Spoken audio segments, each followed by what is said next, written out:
Fíjate que, tradicionalmente, si pensamos en el derecho internacional clásico, la mejor imagen mental es ver a los estados como si fueran casas en una urbanización cerrada. Totalmente. Unas casas con unos muros altísimos, además. Exacto. O sea, lo que el dueño de la casa hace de puertas para adentro con su familia es un asunto puramente doméstico. La soberanía era, pues eso, un muro de hormigón armado. Nadie se metía, a menos que, claro, el daño se le hiciera a un extranjero de visita. Claro, ahí ya se activaba la protección diplomática. O bueno, si ocurría algo que todo el vecindario había acordado previamente que era una aberración absoluta. Como la esclavitud, a partir de la Declaración de 1815. Pero vamos, que el trato a los propios ciudadanos era un agujero negro jurídico total. Es que el principio de no injerencia lo dominaba todo de una forma casi, vamos, absoluta. Para la comunidad internacional de aquellos siglos, el bienestar del individuo frente a su propio gobierno simplemente no era un tema de debate legal transfronterizo. Ujú. El individuo era objeto, no sujeto. Eso es, objeto y no sujeto del derecho internacional. Pues esa barrera de hormigón de repente se vuelve de cristal, y de eso trata exactamente nuestra inmersión profunda de hoy. Este análisis está diseñado milimétricamente para quienes enfrentan al gigante que es el estudio de una oposición. ¿Qué tiene tela? Ya te digo, concretamente queremos destripar el famoso tema 15 sobre la protección internacional de los derechos humanos. Y la misión de hoy es que las fechas clave, los artículos exactos, las leyes y las sentencias queden grabadas en la memoria, mediante la lógica. Exacto. Sin morir de aburrimiento en el intento, que es fundamental. Para delimitar el terreno de juego, lo primero es trazar una línea roja. Una línea que separa este tema 15 del tema 19, que es el de derecho humanitario. Una distinción que en la superficie parece obvia, pero es el pilar sobre el que se construye la arquitectura de cualquier examen jurídico sobre esta materia. Ojo a esto. A ver, explícalo para que quede clarísimo. Pues a ver, los derechos humanos, que son el núcleo del tema 15, tienen vocación de aplicabilidad constante. Son inherentes a la persona tanto en tiempos de paz como en tiempos de conflicto armado. Vale. Por contraposición, el derecho humanitario del tema 19 es la normativa de la guerra. Es decir, su aplicación es exclusiva para los conflictos armados. Confundir esto en un supuesto práctico lleva irremediablemente al fracaso absoluto. Claro, es la diferencia entre un chaleco antibalas y un paraguas. Los derechos humanos son ese chaleco que llevas puesto siempre, llueva o haga sol. Me gusta esa analogía. Y el derecho humanitario es el paraguas que solo abres cuando caen las bombas. Bueno, pues el cambio de paradigma, el momento en el que el mundo decide repartir ese chaleco a nivel global, arranca formalmente con la Carta de las Naciones Unidas. Ni más ni menos. Al repasar los apuntes, es fascinante ver cómo se consagra el núcleo duro de estos derechos. O sea, son imperativos, forman un tándem indisociable con el derecho internacional general, y lo más fuerte, su núcleo esencial no se puede suspender. Bajo ningún concepto. Exacto. Por mucha particularidad cultural, política o religiosa que un Estado intente argumentar para modular su ejercicio, jamás se puede perforar ese chaleco. Y para que ese chaleco funcione, jurídicamente, la universalidad se apoya en dos patas muy concretas. Y cuidado, que esto suele ser pregunta de test. A ver, cuenta. La primera pata es la concepción filosófica de que todas las personas son titulares de estos derechos, basándose en, cito textualmente, dignidad y valor de la persona humana. Es un concepto que el preámbulo de la Carta de la ONU introduce de forma expresa. Vale, esa es la parte filosófica. ¿Y la segunda? La segunda es puramente técnica. Estas normas tienen una doble naturaleza. Por un lado, son consuetudinarias, o sea, obligan por la costumbre internacional que se ha ido asentando. Y a la vez son convencionales, porque se materializan en tratados escritos que los estados firman y ratifican. Claro, entendiendo que la Carta de la ONU de 1945 es el punto de inflexión, la duda lógica para cualquiera que se enfrenta a un temario tan denso es buscar en qué engranajes exactos del texto legal se ancla todo esto. Porque en los exámenes no preguntan buenas intenciones. Que va, preguntan artículos puros y duros. Mirando la estructura de la Carta, parece que hace menciones muy puntuales, pero son absolutamente estratégicas. Por ejemplo, el punto de partida es el artículo 1.3, ¿verdad? Exactamente. El 1.3 es el que fija como propósito básico de la ONU la cooperación para el desarrollo y el estímulo del respeto a los derechos humanos, sin discriminación. Vale. A partir de ese artículo 1.3, la Carta despliega la maquinaria. Se debe conectar directamente con el artículo 55, que establece que la organización promoverá el respeto universal a estos derechos. Pero claro, el artículo 55 sería papel mojado sin el artículo 56, si no me equivoco. Ahí la has dado. El 56 es la cláusula de compromiso. Es donde los Estados miembros se obligan jurídicamente a tomar medidas, ya sean conjuntas o separadas, para lograr esos propósitos del 55. O sea, es el puente entre el deseo de la organización y la obligación real del Estado. Eso es. Esa es la base teórica perfecta. Pero claro, alguien tiene que hacer el trabajo operativo. Aquí entran en juego los órganos de la ONU. Tenemos el artículo 13 que le da a la Asamblea General la potestad de hacer estudios y formular recomendaciones. Sin embargo, el protagonismo inicial recae en el Consejo Económico y Social, el famosísimo ECOSOC. El artículo 62 le da la competencia de hacer recomendaciones. Y la clave de bóveda de todo este bloque, el artículo que lo cambia todo a nivel institucional, es el 68. Importantísimo el 68. Totalmente. Porque es la habilitación expresa que le permite al ECOSOC crear comisiones, ¿no? Efectivamente. Una habilitación que dio lugar a la histórica Comisión de Derechos Humanos. Esta comisión fue, el motor absoluto durante décadas redactando los textos fundamentales del derecho internacional. Pero acabó muriendo de éxito, por así decirlo. Y de politización, sí. Su propia naturaleza terminó politizándola hasta un punto insostenible. Los estados que más violaban los derechos humanos maniobraban constantemente para entrar en la comisión y protegerse mutuamente. Qué ironía, ¿verdad? Total. Esto provocó una reforma estructural profunda que, atención, hay que marcar en rojo en cualquier cronología de estudio. En el año 2006, la comisión desaparece y es sustituida por el Consejo de Derechos Humanos. Y hay un detalle jerárquico vital en ese cambio de 2006. El nuevo Consejo de Derechos Humanos ya no depende del ECOSOC. Se le da un salto de categoría enorme y pasa a ser un órgano subsidiario directo de la Asamblea General. Exacto. Asciende de rango. Y al ascender, se le dota de lo que en el temario se llama el paquete de construcción institucional, que trae 3 herramientas prácticas. La primera es el examen periódico universal, el famoso EPU. Que es un sistema donde cada estado se somete al escrutinio de los demás. Eso es. La segunda son los procedimientos especiales, que son mandatos para investigar ya sea a nivel mundial sobre un tema concreto o mandatos centrados en un país específico. Vale. Y la tercera herramienta, que a mí me parece la más peculiar, la verdad, es el procedimiento de denuncia. Ay, el procedimiento de denuncia, heredero directo del antiguo procedimiento 1503 de la Comisión. Su diseño jurídico es tremendamente singular porque su característica definitoria es la confidencialidad. Claro, y a simple vista suena súper contradictorio. O sea, mantener en secreto violaciones graves parece contraintuitivo, ¿verdad? Totalmente. Pues está pensado para abordar cuadros persistentes de violaciones manifiestas y fehacientemente probadas. La lógica subyacente es la eficacia diplomática. La confidencialidad actúa como una palanca de presión. Entiendo, como una amenaza velada. Exacto. Es un foro discreto donde se le ofrece al Estado infractor la posibilidad de cooperar y solucionar el problema internamente antes de que el Consejo lo exponga a la luz pública. Vamos, evitar que se convierta en un escándalo internacional. Es la presión del pasillo diplomático, pero institucionalizada. Tal cual. Ahora, antes de avanzar hacia los tratados, hay un concepto teórico que suele generar bastante confusión al estructurar los apuntes. Es la famosa clasificación generacional de los derechos. Clásico de los exámenes. Sí.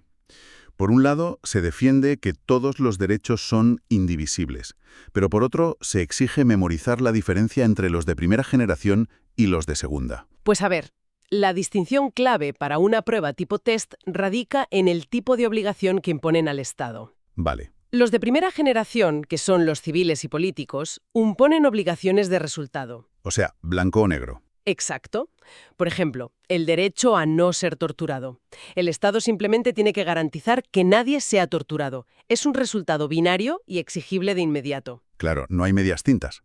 ¿Y los de segunda generación? Los de segunda, como el derecho al trabajo o a una vivienda digna, que son económicos, sociales y culturales, imponen obligaciones de comportamiento. Ah, claro.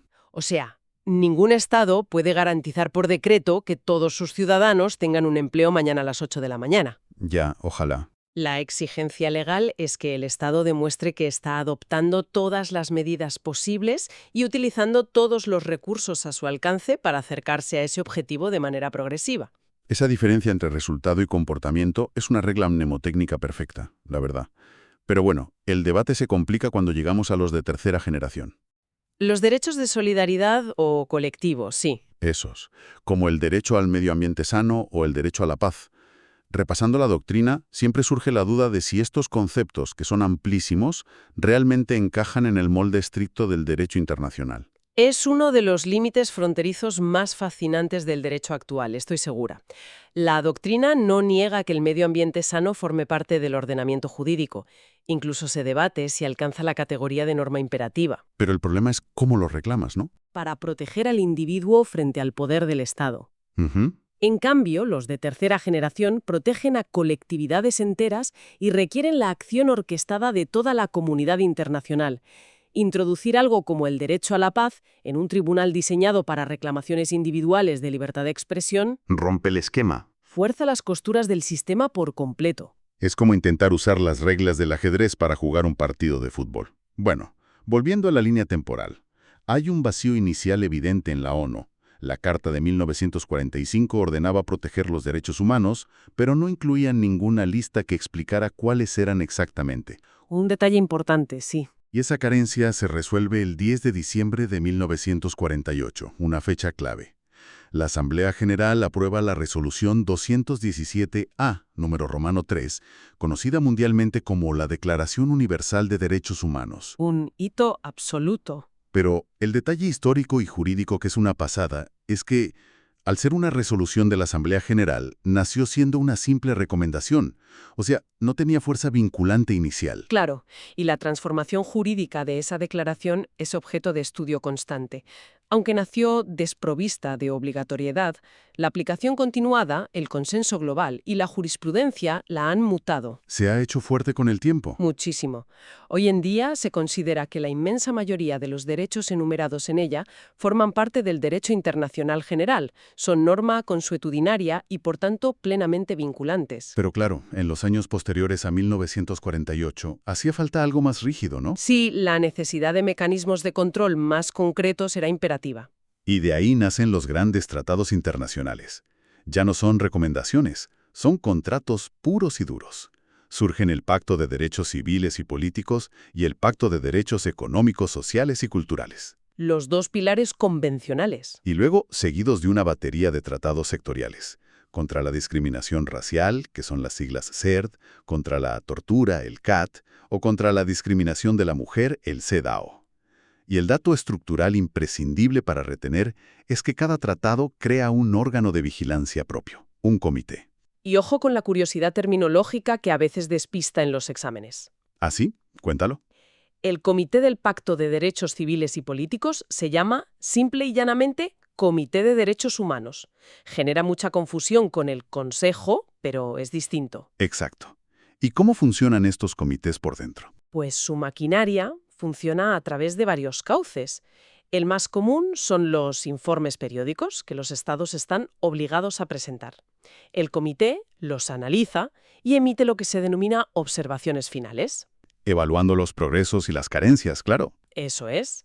Pero el mecanismo más punzante, cuando el tratado lo permite, son las comunicaciones. Pueden ser interestatales, entre dos países, o individuales, donde un ciudadano denuncia directamente a su Estado. Y cuando el comité resuelve una comunicación individual, emite un documento que recibe el nombre de dictamen. Y ojo, porque al llegar a la palabra dictamen, el temario de la posición sufre una sacudida brutal, especialmente para España. Absolutamente. Es un punto crítico. Porque sobre el papel, los dictámenes de los comités de la ONU no son sentencias judiciales en el sentido estricto, o sea, carecen de cauces directos de ejecución forzosa en la legislación interna. Son constataciones de una violación, pero no pueden mandar a la policía a embargar cuentas. Así es la teoría, sí. Y a pesar de esta limitación teórica, en los apuntes resplandece la sentencia 1263-2018 de la sección cuarta de la Sala de lo Contencioso Administrativo del Tribunal Supremo Español. Madre mía, esa sentencia es un fallo que reescribe la interconexión entre la esfera nacional e internacional. A ver, explícame esto, porque me estás diciendo que un simple dictamen de un comité de la ONU sin poder ejecutivo obligó a España a pagar una indemnización. Tal cual te lo cuento. El caso derivaba de un dictamen del Comité de la CEDAW sobre discriminación de la mujer. Determinó que España había fallado estrepitosamente al proteger a una víctima de violencia de género y a su hija, quien trágicamente fue asesinada por el maltratador. ¡Qué barbaridad! Y el Tribunal Supremo Español se enfrentaba al dilema de cómo dar efectividad interna a ese dictamen de la ONU, que técnicamente era papel mojado a nivel ejecutivo. Y la solución técnica que encontraron es para estudiarla con lupa. No intentaron convertir el dictamen en una sentencia española por arte de magia. Que va, fueron mucho más astutos. Lo que hizo la sentencia 1263-2018 fue utilizar el dictamen internacional como un, y esta es la palabra clave, presupuesto habilitante. En otras palabras, tomaron la declaración de la ONU como prueba pericial irrefutable. Exacto, una prueba para activar un mecanismo que ya existía. Eso es, la reclamación de responsabilidad patrimonial del Estado por funcionamiento anormal de la Administración de Justicia. Al constatar la ONU que los juzgados fallaron, el Estado tuvo que asumir una indemnización millonaria. Es el puente perfecto entre el reprocho internacional y el bolsillo del Estado. Es la cristalización absoluta del sistema. Pero bueno, si el marco de la ONU depende a veces de interpretaciones tan creativas como esta, la verdadera fuerza coercitiva la encontramos a nivel regional. Claro, en Europa. Sí, los sistemas regionales alcanzan estándares de protección mucho más elevados, porque agrupan a estados con una afinidad jurídica histórica enorme. En nuestro caso, es el Consejo de Europa, que, cuidado, es una organización completamente independiente y distinta de la Unión Europea. Un dato trampa habitual en los test. El Consejo de Europa agrupa a 47 Estados miembros y descansa sobre dos pilares. El primero es la Carta Social Europea, enfocada en derechos económicos y sociales, que España ratificó el 6 de mayo de 1980. Apuntad esa fecha. Y el segundo pilar, la joya absoluta de la corona, es el Convenio Europeo de Derechos Humanos, el CDH. Adoptado en 1950, en vigor en el 53, y España se adhirió a él el 26 de septiembre de 1979. Este convenio creó el famoso Tribunal Europeo de Derechos Humanos, el TDH, de Estrasburgo. Aunque, ojo, el formato del tribunal que estudiamos hoy no es el original. Es fruto de una transformación radical. Ah, cierto, por el Protocolo 11. Efectivamente, impulsada por el Protocolo 11 que entró en vigor el 1 de noviembre de 1998, convirtiéndolo en un tribunal único y permanente. Y la anatomía de este tribunal es una de las áreas más densas en cuanto a datos precisos. A ver, desglosa un poco esa estructura. Pues el artículo 20 del convenio fija su composición. Hay exactamente un juez por cada estado parte, es decir, 47 jueces. Su elección, que está en el artículo 22, recae en la Asamblea Parlamentaria del Consejo de Europa, que vota a partir de una terna propuesta por cada estado. Y el mandato de estos jueces es otro detalle que requiere muchísima atención. El artículo 23 estipula un periodo de 9 años que, de manera tajante, no es renovable. Ni un día más. Claro. Y analizando el diseño, la lógica de prohibir la renovación es blindar la independencia judicial. Porque si un juez pudiera ser reelegido, habría un incentivo perverso para dictar sentencias a favor de su país y así asegurarse el puesto, ¿no? Lógica pura. Además, el mandato finaliza de forma automática e improrrogable cuando el juez cumple 70 años. Vale. Y en cuanto a sus poderes, además de la competencia contenciosa clásica, el Protocolo 16, en vigor desde el 1 de agosto de 2018, les otorgó competencia consultiva. Esto permite a los más altos tribunales nacionales pedir al TED una opinión sobre cuestiones de principio antes de dictar su propia sentencia. Pero bueno, para acceder a la competencia contenciosa, las barreras de entrada son formidables. El artículo 35 desgrana los criterios de admisibilidad. Que son un buen filtro. Sí. El primer requisito ineludible es el agotamiento previo de todos los recursos internos del Estado. Estrasburgo es subsidiario. El país debe tener la oportunidad de corregir su propio error primero. Tiene sentido. Y tras la última decisión interna definitiva, existe un plazo de caducidad estrictísimo de 6 meses para presentar la demanda. Además, no puede ser anónima, no puede ser idéntica a otra ya examinada, y hay un filtro cualitativo severo. El demandante debe haber sufrido un perjuicio importante. Fíjate que, observando el organigrama del tribunal, en el artículo 26.1, la forma en que gestionan las demandas me recuerda a un sistema de filtrado de agua por capas, cada vez más fino. Me encanta esa analogía. Es que las demandas llegan en masa y chocan con la primera capa, que es el juez único. Su función es puramente de descarte. Inadmite o archiva lo que claramente no cumple.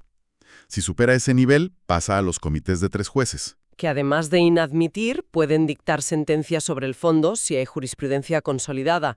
No necesitan reinventar la rueda, vamos. Intuyen que van a contradecir una sentencia previa, el artículo 30 les obliga a inhibirse. Se apartan y envían el caso a la gran sala, de 17 jueces, que garantiza la coherencia absoluta. Vamos, un embudo de 1, 3, 7 y 17 jueces. Pero la pregunta del millón es, ¿qué sucede cuando este filtro se colapsa? Y ha pasado, vaya si ha pasado. Claro, cuando un solo Estado genera miles de demandas idénticas por una ley nacional defectuosa. Para evitar el hundimiento, el reglamento introdujo en su artículo 61 el procedimiento piloto. Una de las herramientas más fascinantes del derecho actual, sin duda. Es un mecanismo de autodefensa institucional. ¿Cómo funciona exactamente? Pues cuando el tribunal detecta ese aluvión de casos idénticos por un problema sistémico en un país, selecciona una demanda para tramitarla con prioridad, dicta una sentencia piloto donde resuelve ese caso, pero además identifica la disfunción estructural y le dice al Estado las reformas legislativas que debe adoptar. Y aquí viene la magia, ¿no? Efectivamente. Mientras el Estado implementa los cambios, el tribunal congela todas las demás demandas similares. Las suspende temporalmente, forzando al Estado a reparar la situación de raíz. O sea, congelan la justicia europea para forzar una votación en un Parlamento nacional. Es un nivel de influencia alucinante. Y el ciclo termina con la ejecución de la sentencia. El artículo 43 señala que son declaratorias obligatorias y definitivas. Salvo la remisión a la gran sala en 3 meses, claro. Eso es. Y cuando condenan, el artículo 41 regula la reparación. Lo ideal es volver al estado original, pero si no se puede, el tribunal concede una satisfacción equitativa, vamos, una indemnización. Pero ojo, que la indemnización funciona muy bien en lo civil, pero fracasa estrepitosamente en lo penal. Claro. Si el TED dice que tu juicio fue injusto y estás en prisión por ello, darte dinero mientras sigues entre rejas no soluciona la vulneración de tus derechos. Para nada. Y España arrastró durante décadas un problema enorme aquí. No había forma legal de que una sentencia del Supremo español pudiera ser anulada directamente por Estrasburgo. Era un callejón sin salida, pero se solucionó con una reforma que es hito obligatorio de estudio, la Ley Orgánica 7/2015, que modifica la LOPJO. Un salvavidas jurídico. Totalmente.